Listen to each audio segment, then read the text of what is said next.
Okay, this is the walkthrough video for the worksheet on molecular naming and formula writing. We're going to start with a little bit of background information. And then you guys are going to practice. And then when you're practicing, I'm going to tell you to pause the video. And then you're going to come back and I'll go through a few more of them and make sure we get them all corrected and you guys understand how to do it. So our at the top of this worksheet, you're going to see there's a number of objectives here, and some of them have to do with what you need to know in order to do this fluently, and some of them are the things that we're actually going to work on the worksheet.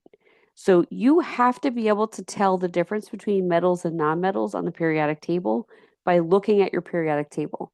So this is an important skill because it can be one of the deciding factors when you're dealing with certain types of compounds, trying to figure out what category they go in. You have to also be able to differentiate between molecular and non-molecular compounds using what I would call basic beginner criteria. You're going to need to be able to read a chemical formula and tell the difference between a chemical formula and a chemical name. And then you're also going to have to be able to go from a chemical name to a formula. And then for number five, you're going to have to be able to go from the formula to the name. So these are two different processes. So let's clear up a couple of these things. We'll hit everything on the list before we get started. The first thing I'm going to do is I'm going to share with you in the notes folder when you guys are doing the notes, there's some additional stuff here. So I did explain to people, first of all, everybody has an extension on notes. They're not due until the 25th. It was called to my attention in two different classes that you have two quizzes, and during some of that time, I will have your notebook, and you're going to need to be able to study. So I will not collect notebooks until Monday, and that's when you have your second quiz, which is on this. That will give you time to finish all the notes and also to study a little bit more with your materials. So this folder called Practice and Study Guides, you do not need to take notes on everything that's in here, but there's a lot of different information in here. So if you're looking for a place to study for quizzes, I would recommend you go in this folder. When you see titles of documents called things like Quiz Study Guide, ding, ding, ding, you may want to consider looking at that. There's study guides that actually go over naming in a lot of detail, and there's three different ones for you to choose from. So you can look through these and see if there's one that you think will work best for you. And so for this one, I'm going to go with this handwritten one that I made I scanned into the computer because it goes over what I would call the beginner criteria. So what are the criteria? Again, criteria are things that you have to have those things in order to accomplish the goal, right? So they're requirements. So what are the requirements for me to be able to classify a compound as molecular or ionic? And then I'll know which naming rules to apply. Okay. So we have a basic criteria here. We're going to start first with what I would call binary compounds. Binary compounds are compounds that are made of only two types of elements. And at your level, what I mean by beginner level is that when you're dealing with the molecular compounds, the only ones you're going to be dealing with right now are binary. So one of the very first criteria that you have to meet is if your compounds are not binary, if they have more than two types of elements in them, they immediately cannot be molecular right now for you because they're the ones that have more things in them are we're not going to deal with until next quarter, the molecular compounds. Okay. The other thing is that they have to be completely composed of non-metals. So here's your basic beginner criteria right here. They have to be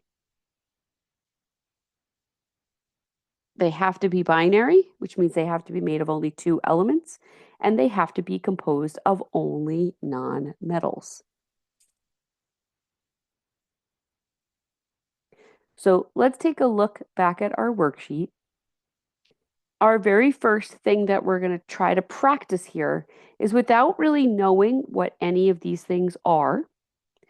Now, if the internet had not been available for you to watch this video, there are instructions to walk you through it.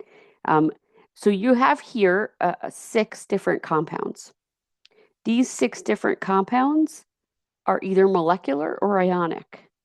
Using those 2 basic criteria, can you just make a decision? I don't want you to name anything. I don't want you to worry about what this means in terms of like what all the little numbers mean and stuff yet. I just want you to look at the types of elements. So take out your color-coded periodic table, or if you're feeling a little bit more advanced, take out a black and white periodic table, um, and see. Oh, by the way, everybody, I left some extra copies of the periodic table up front for people who maybe don't have theirs with them. You have 6 different things.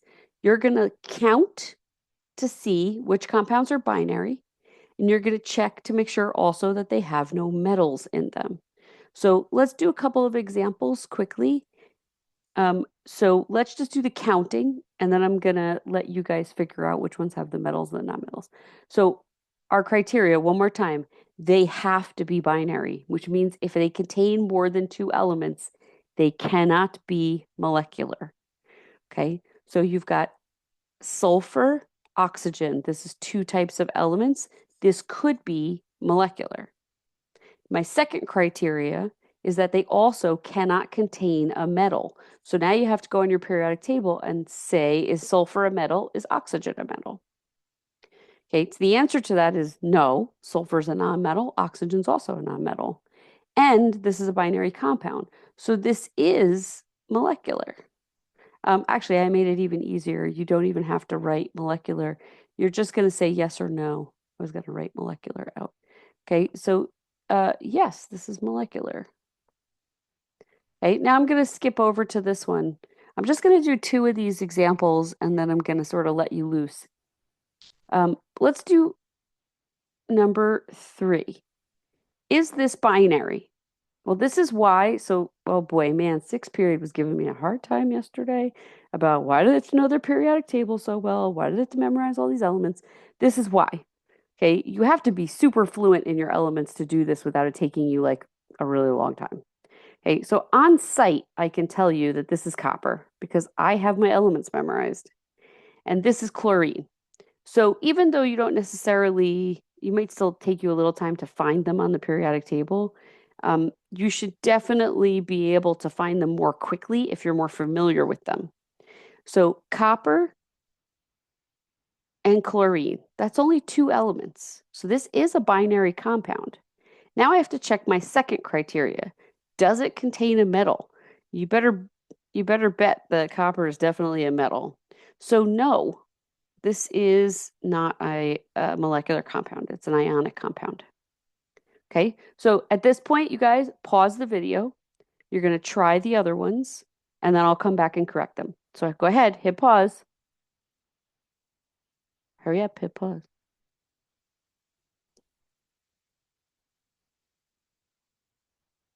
Okay, now let's come back and let's go through these. So let's go through the rest of them, starting with number 2. N2O2, this is nitrogen and oxygen. That's 2 elements. So yes, this is binary. Now I'm going to check the second thing. Are nitrogen and oxygen both non-metals? Are they on the right-hand side of the table past the metalloids? And the answer is definitely yes. Okay, nitrogen is element number 7, and right next to it is oxygen. So yes, this is definitely molecular. All right, let's try this doozy right here. One of the things you're going to notice is if you're not checking to see if things are binary first, you might identify this as a molecular compound because it does indeed have no metals in it. This is nitrogen, hydrogen, and chlorine, and none of them are metals. However, there's 3 elements here. Remember that binary means there can only be 2 elements. So this is not a molecular compound. This is an ionic compound. And this is also going to be a really important habit for you to get into. As you move towards naming ionic compounds, you're going to need to start watching out for polyatomics And when you see that a compound's not binary, that's an alarm bell going off that there's probably a polyatomic there. So similar situation's going to pop up here. Um, I have 1 calcium, 2 chlorine, 3 oxygen. Please don't forget that's an L, not an I. Okay, 3 elements immediately tells me this is not molecular because it is not binary. A second problem would be that calcium is a group 2 metal. Okay, so the fact that there's a metal here, so no, this is not molecular. Last but certainly not least is CH4, carbon, hydrogen. That's 2 elements, that's binary. So great, check. Criteria 1 met. The second thing is, are these metals? Carbon is not a metal, and neither is hydrogen. Remember, hydrogen, even though he's on the other side of the table, the reason why it's lifted up off of group 1 is because hydrogen is not considered to be a metal. Okay, so yes, this is considered a molecular compound. All right, let's move on. I'm going to give you, the next thing I'm going to give you is the stuff that you have to memorize. Now, I can't find my stylus, you guys, so I can't write on the screen. But I think I'm going to type. Yeah, let's type. All right, so I want you to fill these in on your sheet. You do unfortunately have to memorize these, and there are a couple that people find tricky, but so try and make sure that you write this down and memorize it. Let me see if I need to zoom in a little bit more. Just try and make this bigger for you. 150, that's crazy. All right, yeah, we made it 150. All right, so the Greek prefix for 1 element is mono. The Greek prefix for 2, I'm just going to delete this line for a second because it's getting in my way. The prefix for 2 is di. It doesn't actually matter if it's capital or not. The Greek prefix for 3 is tri. This is like tricycle has 3 wheels. The Greek prefix, okay, this one always confuses people. The Greek prefix for 4 is tetra. If you're thinking, oh, 4 is like quad, like QUAD, like a quadrilateral has 4 sides, or an ATV that's a quad has 4 wheels, that's Latin. Quad is Latin. Tetra is Greek. All right, this one will be more familiar to you. Penta, like a pentagon. It's a 5-sided figure. It's also the shape of the actual Pentagon in Washington, D.C. Hexa is 6. Hepta, this is another one that's hard for people to remember. A lot of people want to say septa. Sometimes people just make up one for 7. Please don't do that. Hepta is the Greek prefix for 7. As far as I know, there isn't a septa. I think I looked this up because I was trying to figure out if people were making this up. I think there might be a septa in Latin, and that could be where the confusion is coming from. But in Greek, it's hepta. In Greek, 8 is octa. That's way more familiar. An octopus has 8 legs. 9 is nona, and 10 is deca. Like there's 10 years in a decade. Okay, so now that you have this all filled in, we're going to come down here and we're going to start talking about how to actually name these. Okay, so I'm going to do the first 3 with you, then you're going to hit pause and I'm going to go ahead and do the other ones with you. And then I'll go over them. So the trick to molecular naming, and there is a set of steps on the paper, so when you pause the video, you can go back and read it. So when you look up here where it says exercise 2, there is some quick rules and also some exceptions. So it's very easy. Molecular naming we do first because the rules are way easier and less complicated than ionic naming. It's pretty much like this. I would say mono because there's 1 sulfur, and then I would say sulfur. Okay, and then for the second one, I would say di because there's 2. Then I would say ox because it's oxygen. And now I'm going to change the ending to IDE. Okay. So I'm going to put this in parentheses. Sulfur stays the same. The first word on your name of your compound always keeps its regular element name. Again, also the capitalization, you don't have to capitalize them. I'm just capitalizing them so you can see where the element starts and the prefix stops. Okay, and then this is oxygen. So the second one, its ending changes usually at the first vowel. So I'm taking it off at the Y and making it oxide. So I think a lot of people don't realize when I'm saying carbon dioxide or when they hear the word oxide, they don't realize that what we're actually talking about literally is oxygen. So oxide's not like a separate thing. It's oxygen with its ending changed so that it's part of a compound. Now, there are some exceptions to some of these rules. For example, particularly if it's the first element, you don't always have to use the mono. It tends to be more common to put it on the second element, as in carbon monoxide. Okay, but sometimes people drop the mono because if you don't say any prefix, you can assume often that there's only one of them. But the part that's really important is that you only change the ending and that you only change the ending on the second one. All right, let's do the next one. So this is nitrogen. And guess what? It's dioxide also. Okay, I've got two nitrogen, so I put two, a Greek prefix two, in front of the nitrogen, and then it's two oxygen, so I put dioxide. This gets a little bit tougher because now I've got to deal with some other numbers here. So this is sulfur. Sulfur keeps the same. I'm not actually going to say monosulfur, and it would be rare actually for you to see some of these compounds listed as monosulfur hexafluoride. If you like doing it because it helps you recognize that you needed to put prefixes because you're doing molecular naming, it's not wrong to put mono there. It's just that a lot of us there's kind of an exception to the rule that says you could drop it. Now, there's 6 fluorine here. So my prefix for 6 is hexa, and then I'm going to put fluor. Oops. And again, I'm going to change my ending. So the correct name for this element is fluorine. So where this vowel starts, INE, at the end is where I'm going to change the ending now to IDE.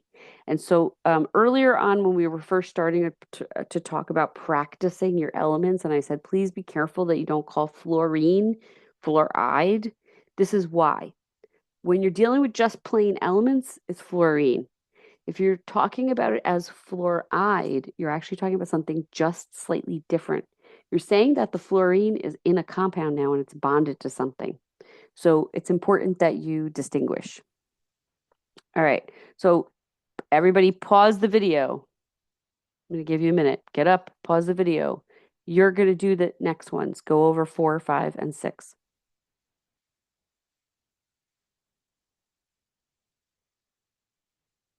Okay. Hopefully you're back now. If you need to rewind, you can rewind. Let's do these other ones. Okay. Well, this one's easy because you know it already, but you may never have thought about what it meant.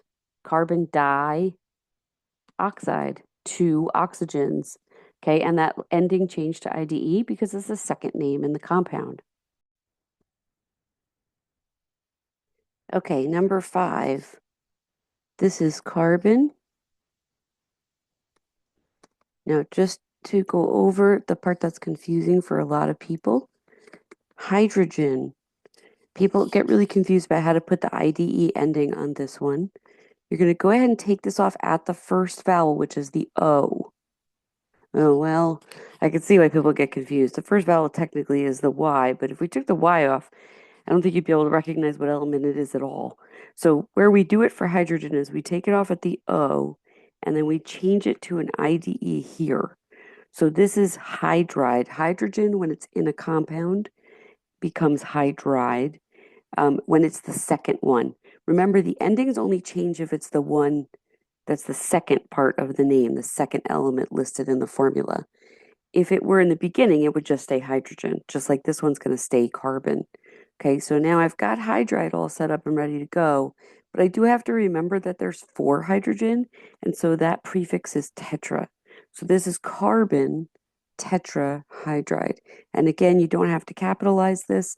I only capitalized it so you could see where the prefix ends, the element begins, and then again down here you have the suffix.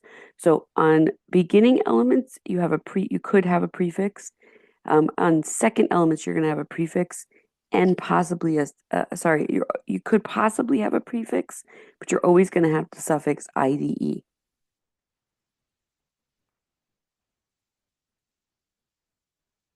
All right, and last but certainly not least, we've got chlorine.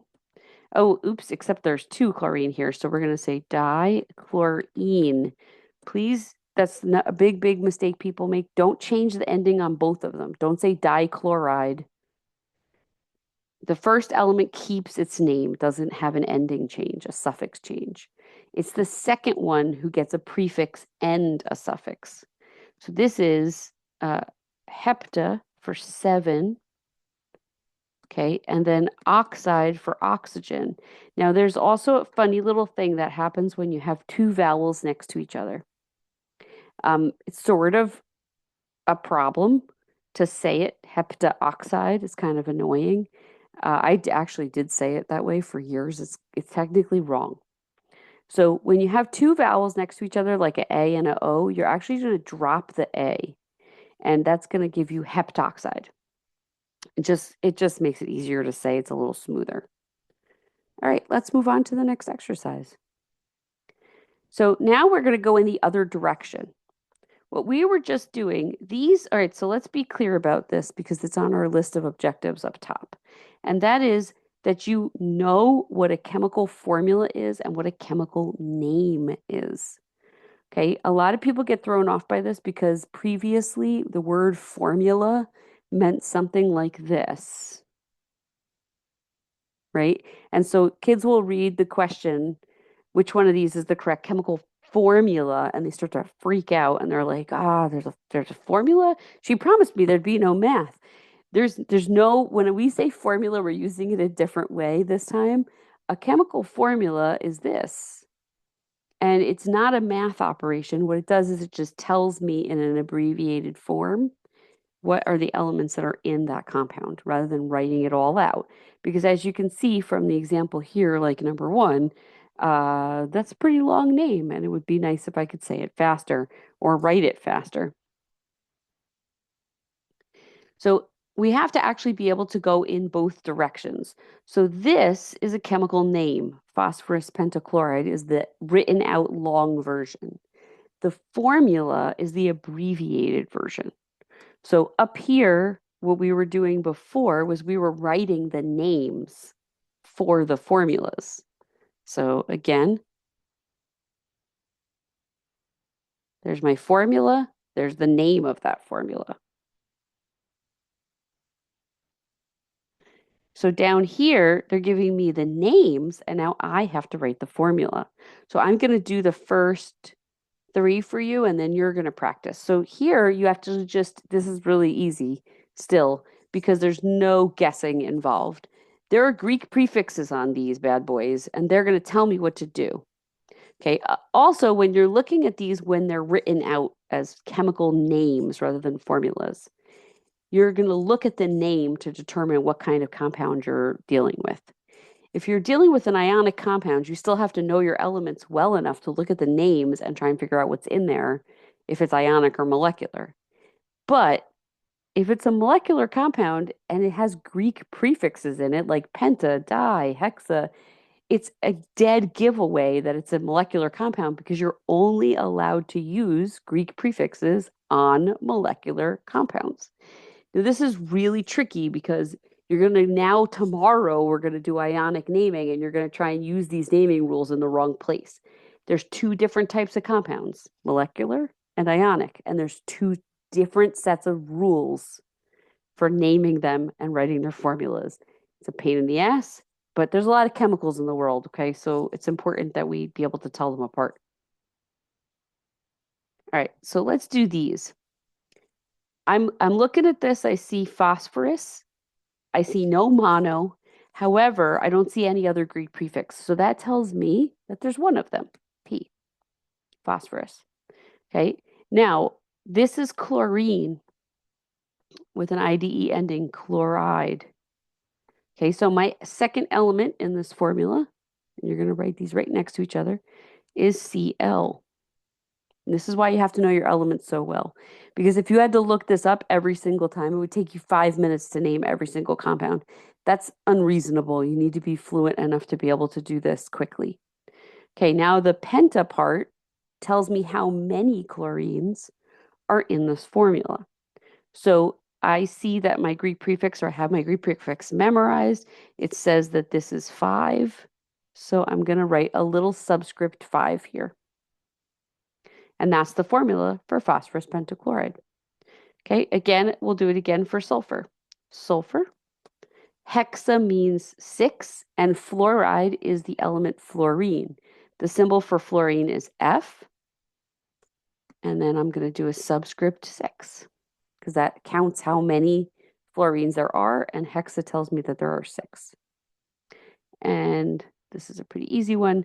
Nitrogen, and then oxygen, and then a subscript 2 because di tells me that there are 2 of them.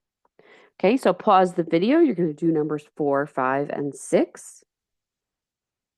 And then start it back up again, and I will show you what the answers are. Okay, pause the video.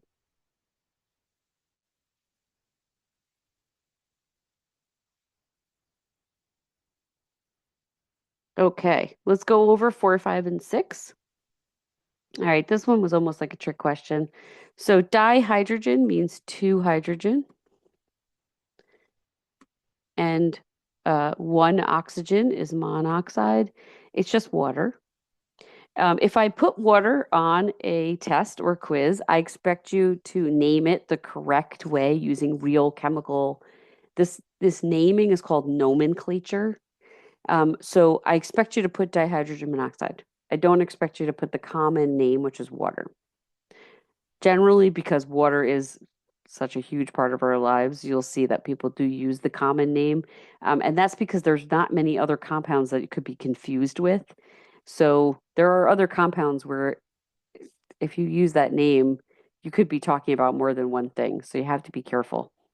All right, next one. Phosphorus is P, and chlorine is Cl. And this says that there are 3 of them. So I'm going to put a subscript 3 because of this prefix tri. Okay, and disulfur dichloride.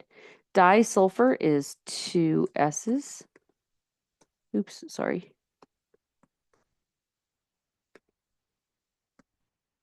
And 2 chlorines. So the answer is S2Cl2.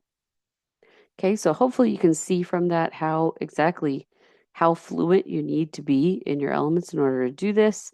I am going to stop here just in case this took you longer and it's getting close to the end of the period because you needed to pause the video. Everybody had to get a minute to work on things. But so if you have to stop the video here because you need to go to your next class, stop the video here. If you have more time, there is more practice down here, and I am going to keep going on the video so that you can get the answers to these practice questions. So if you didn't have time to do it in class, you can do it. It'll be linked to the work plan, and I'll put it up on YouTube for you. If not, bye. I'll see you when I get back. All right, if you're checking back in with me or you didn't have to leave, you should have paused the video instead and do these practice ones, and then I'm going to go over the answers right now. Okay, so this one, N2O2, we just did it actually up on top, is dinitrogen dioxide. Okay, dinitrogen tetrafluoride is N2 F, tetra is 4, so N2F4. CO is carbon monoxide. Okay, H2O, like I just said above, is dihydrogen monoxide or dihydrogen oxide. Iodine, heptafluoride, is iodine, is capital I, capital F. Nope, I must have hit control instead of shift. Sorry. Capital F, subscript 6. Sorry, 7. Hepta is 7. All right, sulfur with 4 sulfur and 6 bromines. This is sulfur, tetrasulfur.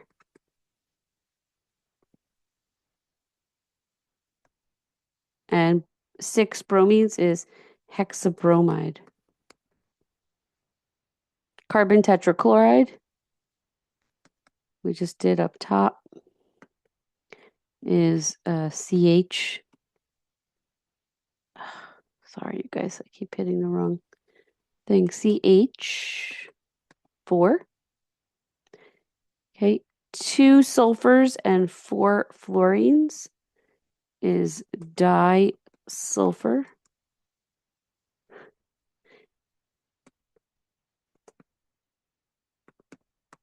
Disulfur, tetrafluoride. Did I have a double of this? No, I had dinitrogen tetrafluoride. This is dihydrogen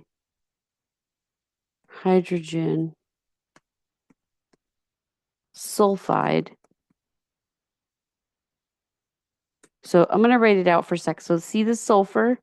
See where that vowel is? We're going to make that go away and we're going to replace it with IDE.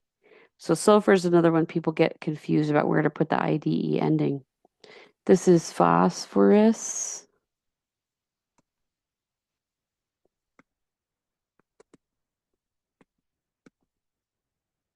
Penta is 5. Chloride. Right?